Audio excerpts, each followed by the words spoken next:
Think you know Canada? Beyond the classic stereotypes of maple syrup, endless winters, and polite locals, the Great White North hides some truly mind-blowing secrets. From a mysterious gravity anomaly in Hudson Bay to the fact that it possesses more lakes than the rest of the world combined, this vast country is packed with surprises that go far beyond what you see on a postcard.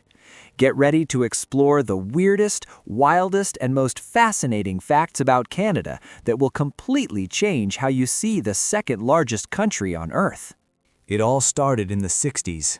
When creating the gravitational map of the world, scientists found a dark blue hole in northern Canada. Mass was missing. Gravity depends on how much ground is under your feet, and here it is as if someone had erased a part of the planet. You are floating over an invisible scar, weighing a fraction of a gram less than in the rest of the world. The blame lies with a ghost from 20,000 years ago, the Laurentide ice sheet, a layer of ice more than 3 kilometers high that covered the entire country. Imagine the weight. It was so brutal that it crushed the Earth's crust, sinking it hundreds of meters towards the mantle, like a finger pressing into a slow memory sponge. The ice melted 10,000 years ago, but the Earth is slow to heal. The floor of Hudson Bay is still sunken, trying to rebound upwards at a rate of 12 millimeters per year. Until the land recovers its original shape, there will be less mass in this zone, and therefore less gravity. You are walking on a geological dent that has not yet been repaired. But the ice is only half the story. Recent satellites discovered that in the depths, the magma currents of the Earth's mantle are also moving away from this zone, dragging mass and heat to other places. It is a perfect storm. The ice crushed the surface, and the magma emptied the basement. Canada is literally hollow on the inside in terms of gravitational energy. Physics in this bay is strange, but biology is terrifying. While the land tries to recover, a different law rules on the surface. Just a few kilometers from this anomaly, there is the only town in the world where it is illegal to lock your car door, because that door could be the only difference between life and a violent death at the hands of the largest land predator. Every October, this town of 800 inhabitants is invaded by 1,000 polar bears. They aren't visiting, they are waiting. Churchill's located right on the migratory path to the bay, waiting for the water to freeze to hunt seals. For weeks, humans and super predators share the same sidewalks. The city alarms don't warn of bombings, they warn of white beasts around the corner. To avoid a massacre, Canada created the only police squad in the world dedicated exclusively to fighting bears. They patrol 24 hours a day with flare guns and noise. Their mission is to scare them, to push them out of town. But there are repeat offenders, the bad boys who have lost their fear of humans and prefer easy trash. For them, diplomacy ends and the arrest begins. The destination is Building D20, an old military hangar converted into a maximum security prison. Here there is no trial or lawyers. The captured bears are sedated and locked in one of the 28 reinforced concrete cells. The punishment lasts 30 days. During that time, they receive no food, only snow. The goal is cruel but vital, to make them hate their stay in town so they never want to return. When the sea finally freezes, the day of liberation arrives. But they don't walk out. They are sedated again, put into cargo nets, and lifted by military helicopters. It is a surreal image, the planet's largest land predator flying inert over the tundra, being transported 60 kilometers north to wake up with a headache, but free on the ice. Canada protects its citizens from bears, but there is something it protects with even more zeal. In a secret place in Quebec, surrounded by cameras, sensors, and security walls, hides the national treasure. It is not gold, nor money. It is the global strategic reserve of a sticky liquid that is worth more than oil. In the next episode, we will enter the bank that suffered the sweetest and most expensive robbery in history. To understand the crime, you have to understand the power. Quebec produces more than 70% of the entire planet's maple syrup. They are the OPEC of sweetness. They control the global supply and price. If the harvest is bad, they open the reserve tap. If it is good, they store the surplus. It is a legal monopoly, protected by walls, padlocks, and guards, because each white barrel is worth almost $2,000, 13 times more than a barrel of oil. The robbery was not an armed assault. It was a surgical operation that lasted months. Between 2011 and 2012, a criminal gang rented a section of the warehouse itself for other business. Little by little, night after night, they siphoned the syrup from the official barrels, filled them with water to maintain the weight, or left them empty, and then sold the liquid gold on the U.S. black market. No one suspected a thing. The barrels were still there, stacked and pristine. The perfect crime collapsed due to a basic physics error. During a routine annual inspection, a guard decided to climb a stack of barrels. Normally, a full barrel weighs almost 300 kilos and is immovable. But when the guard put his foot on one of them, the barrel wobbled. It was empty. Panic seized the Federation. Upon opening the containers, they found water, air, and rust where there should have been gold. The final count was devastating. Almost 3,000 tons of syrup had disappeared. The value of the theft amounted to 18 million Canadian dollars. It was the largest agricultural heist in human history.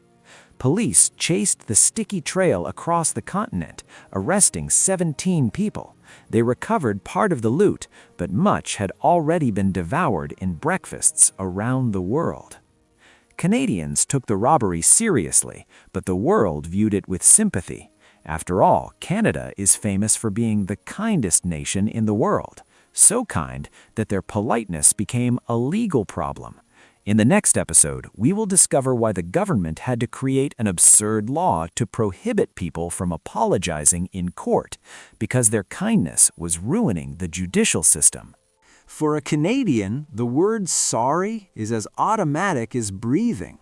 A social study revealed that 90% of Canadians between 18 and 25 years old would apologize immediately if a stranger bumped into them on the street, even if it wasn't their fault. It is a cultural tick, a social lubricant embedded in their DNA. But in the legal world, politeness is dangerous. For years, insurance lawyers exploited this weakness. If you had a car accident and, getting out of the vehicle in shock, said, "I'm sorry," to the other driver out of pure human empathy, the courts interpreted it as a formal admission of civil liability. Your kindness became Exhibit A of your guilt. Being a good person cost you millions in indemnities. The situation became so absurd that in 2009, the province of Ontario passed one of the strangest laws in the Western world, the Apology Act. This legislation officially declares that saying sorry is an expression of sympathy or regret, but never under any circumstances an admission of legal guilt. Canada had to legislate the difference between having a heart and being at fault. Today, a Canadian doctor can apologize to a patient if a surgery goes wrong, or a driver can console a victim without their words being used against them in a trial. The law protected the culture. They allowed Canadians to remain Canadians without fear of lawsuits. It is the only place where kindness has ironclad state protection. This extreme courtesy even applies to war.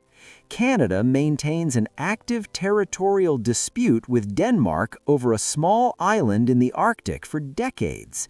But instead of sending missiles or soldiers, both armies attack each other with the most unusual weapon in military history: bottles of liquor.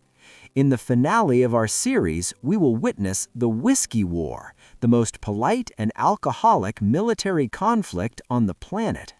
The battlefield is Hans Island, a barren, uninhabited, and frozen rock of barely 1.3 square kilometers, located exactly in the middle of the channel separating Canada from Greenland.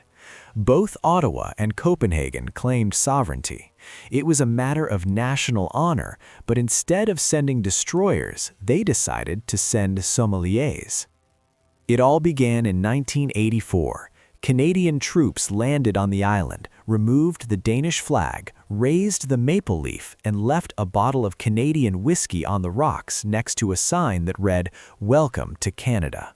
It was a diplomatic provocation, a calculated insult demanding an immediate response. Weeks later, the Minister of Greenland Affairs landed on the island. He lowered the Canadian flag, raised the Danish one, and left a bottle of schnapps, a Scandinavian spirit, with a note, "Welcome to the Danish island." Thus the ritual was born. For decades, patrols from both countries visited the island periodically just to lower the enemy flag, drink the adversary's liquor, and leave their own bottle as a sign of dominance. This bottle war finally ended on June 14, 2022. In a historic act, both countries signed peace in the most sensible way possible. They split the island in half. They drew a line from north to south. Now, thanks to this treaty, Canada officially has a land border with Europe. The war ended, but the legend of the world's most gentlemanly dispute endures. In 1950, a plague of Norway rats was advancing from the east, threatening to devour Alberta's crops. The government took a radical decision: zero tolerance. They declared the rat public enemy number one. They established a control zone of 300 kilometers along the border, a monitored no man's land where any rodent crossing the red line was instantly eliminated. Thus was born the Rat Patrol, a team of men armed and trained specifically to hunt rodents. They have legal authority to enter any property, farm, or house without a warrant if they suspect the enemy's presence. They patrol the border daily, checking barns and ditches. It is not pest control work, it is territorial defense. The laws are draconian. If you have a pet rat in Alberta, you face fines of up to $5,000 per animal and immediate confiscation. State propaganda has been so effective that most Alberta residents under 40 have never seen a real rat in their lives. They believe they are mythical creatures or TV monsters. They have created a perfect biological bubble. Sometimes the enemy infiltrates. In 2012, a colony of rats was discovered in a landfill in the city of Medicine Hat. The response was disproportionate. The government deployed excavators, military-grade poison, and infrared night surveillance until visually confirming the death of the last invader. Alberta doesn't play. Alberta exterminates. Alberta fights to keep unwanted animals out, but in the neighboring territory of the Yukon, people line up to put something much worse in their mouths. There is a bar on the Arctic frontier where they serve the most disgusting and famous cocktail in the world. It has no olive, no lemon slice. It has a real human body part, mummified and amputated.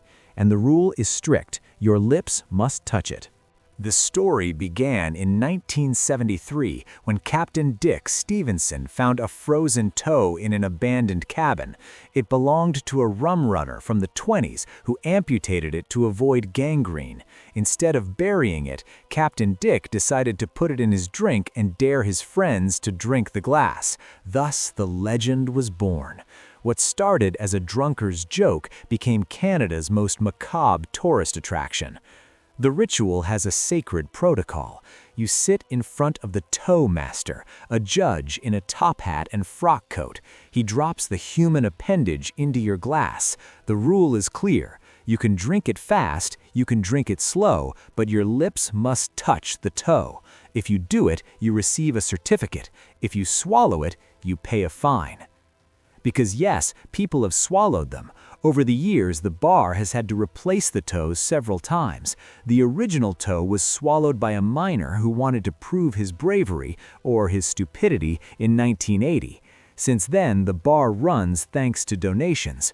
People who suffer accidents or medical amputations send their toes to the Yukon by mail, hoping to be immortalized in a glass of whiskey. After the incident of 2013, where a customer named Josh walked in, ordered the drink, deliberately swallowed the toe, paid the $500 fine, and left, the bar raised the price. Now, swallowing the toe costs you $2,500. It is the strangest security measure in the world, a financial fine to prevent recreational cannibalism. From wars without bullets and broken gravities to bear prisons and human cocktails, Canada has proven that behind its facade of snow, hockey, and saris hides one of the most eccentric and fascinating countries on the planet, a place where reality is always stranger than fiction, as long as you have a good coat and a strong stomach.